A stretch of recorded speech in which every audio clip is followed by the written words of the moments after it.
تعال شوف الصدمه. شوال الرز تركي آل الشيخ بيوصف جمهور نادي الزمالك بوصف قاسي، بغض النظر عن ان انا مشجع للنادي الاهلي، ولكن لن اقبل على جمهور بلدي اللي هو جمهور نادي الزمالك ان هو يتهان او يتم وصفه بهذا الوصف المسيء بشكل كبير جدا لكل جمهور نادي الزمالك. وعايزك تسيبك كمشجع للنادي الاهلي من حوار البوست المنتشر بقاله ساعات ان كريستيانو رونالدو النادي الاهلي هيجيبه لمده 3 شهور او 6 شهور على سبيل الاعاره بمساعدته ومعاونه تركي آل الشيخ. ما تعرفش الكلام والحوار بالخبر ده اصلا مصدره ايه.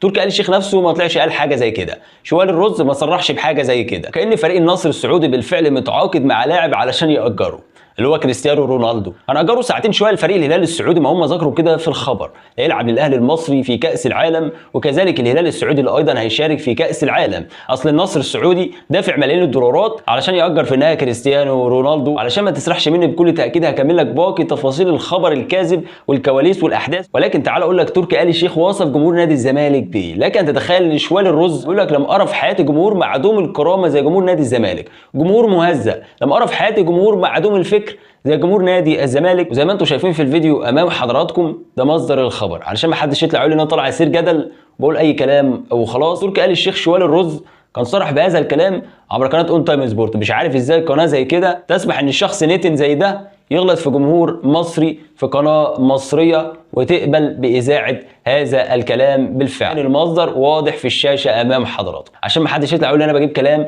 او اخبار من مصادر مواقع غير موثوقه، مواقع صفراء كاذبه غير صحيحه. وزي ما قلت لك انا كمشجع للنادي الاهلي ركنت انتمائي على جنب، ده ما يفرحنيش، شيء ما يفرحنيش كمشجع للنادي الاهلي.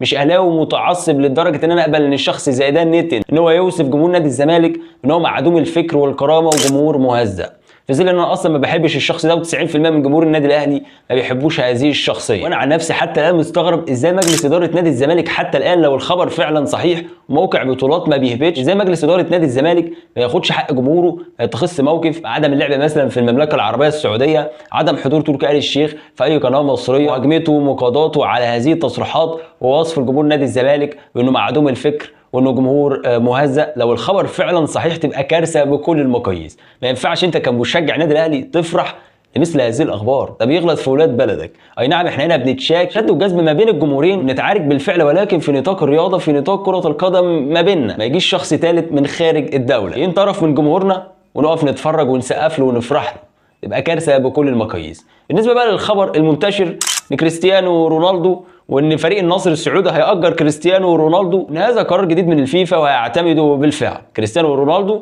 يخوض تجربه في كاس العالم، يكون موجود مع ميسي بالفعل في كاس العالم، سواء مع النادي الاهلي المصري او الهلال السعودي. انا مش بقلل من النادي الاهلي، وشرف لكريستيانو رونالدو ان هو يرتدي قميص النادي الاهلي، افضل فريق في افريقيا والشرق الاوسط. ويعتبر النادي الاهلي الفريق الوحيد في العالم اللي بينافس الفريق الملكي ريال مدريد على النادي الاكثر تتويجا بالبطولات في العالم. وبالتالي انا مش بقلل من النادي الاهلي والشرف لكريستيانو رونالدو، ولكن الموضوع مستبعد، لاعب مربوط بعقد بالفعل مع النصر السعودي، النصر السعودي مش هيقبل بده. وبالتالي ما ينفعش خبر زي ده انت كصانع محتوى اهلاوي تطلع تغطيه، انت كصانع محتوى زملكاوي، لان شفت بعض الاهلاويه وبعض الزملكاويه صدقوا الخبر وطلعوا اتكلموا وان كريستيانو رونالدو هيشارك مع النادي الاهلي في كاس العالم. خليك منطقي، خليك عقلاني، ما تضحكش حد عليك من الجمهورين ولا الجمهور في الوطن العربي. كريستيانو رونالدو مش هيجي ولا هيشارك مع النادي الاهلي ولا هيشارك حتى مع الهلال السعودي اللي هو اصلا منهم فيهم حاليا في قلب المملكه العربيه السعوديه. حابب في الجزء الاخير نتكلم عن الصفقتين دول اللي شاغلين دماغ كل جمهور النادي الاهلي. هل الثنائي ده بالفعل هيرتدي قميص النادي الاهلي؟ وهل مارسيل كولر خلاص اتخذ قرار بعد ما رفض هذا الثنائي اللي هو مصطفى زيكو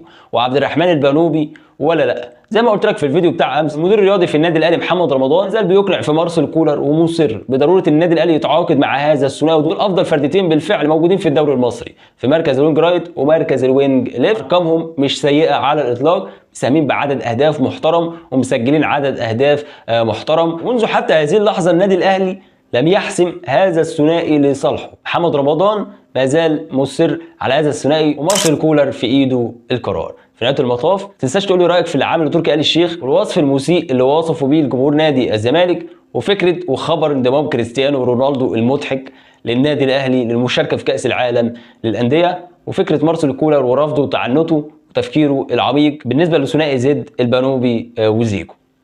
سلام.